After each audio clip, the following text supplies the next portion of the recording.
গাছের কাঠের তৈরি হাঁস পাড়ি দিচ্ছে বিদেশে। বালুরঘাট থেকে প্রায় 6 কিলোমিটার দূরত্বে অবস্থিত নলতাহার এলাকার বাসিন্দা নবান সরকার ও তার পুত্র বিপ্লব সরকার দুজনে মিলে এই কাঠের তৈরি হাঁস তৈরি করে চলেছেন।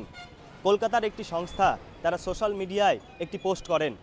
তারপরেই বিপ্লব সরকার তিনি এই সোশ্যাল মিডিয়ার মাধ্যমে তিনি জানান যে তিনি এই কাজটি করতে চান এবং তারপরেই তিনি একটি স্যাম্পল তাদেরকে পাঠান এবং তারপরেই বিদেশে সিলেক্ট হয়ে এসে তাকে 2000টি কাঠের তৈরি হাঁস তৈরি করার কাজ দেওয়া হয়। খুব ভালো লাগছে। তো এই অর্ডারটা আমার ছেলে ধরেছে, সব অনলাইনে করেছে। তো বললো যে কাঠের হাঁসটা তুমি বানাতে পারবে নাকি? তো আমি বললাম যে মানুষের তো আর অসাধ্য নয়, সবই পারা যাবে। কতগুলো? 2000 পিস হাঁস আমি বানাচ্ছি। কি দিয়ে তৈরি করছেন? এটা পাইন কাঠ। এটা কি এখান থেকে নিচ্ছেন না ওরা? না, ওরাই পাঠাচ্ছে। কাঠের হাঁস নিচ্ছে।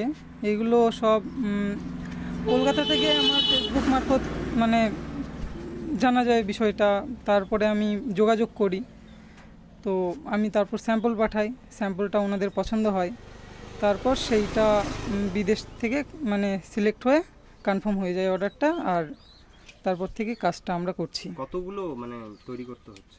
প্রথম অর্ডার 2000 পিস, পরে বলেছেন ওনারা বছরে 6 থেকে 8000 পিস কন্টিনিউ চলতে থাকবে। আচ্ছা, কতজন মিলে এটা কাজ করছো তোমরা? এখন 8 জন 10 জনের মতন কাজ হয় আর কি। এই কাজ যদি কন্টিনিউ চলে তাহলে তাদের যে কারখানাটি রয়েছে যা তিনি এখন বাড়িতেই করছেন, আগামীতে তিনি সেই কারখানা আরও বড় আকারে করবেন এবং এই কাজের মাধ্যমে এলাকার মহিলা থেকে শুরু করে পুরুষরা তারা কিন্তু একটা কর্মসংস্থানও পাবে। আমার শহর বালুরঘাট থেকে সুমন ভৌমিক, কলকাতা টিভি।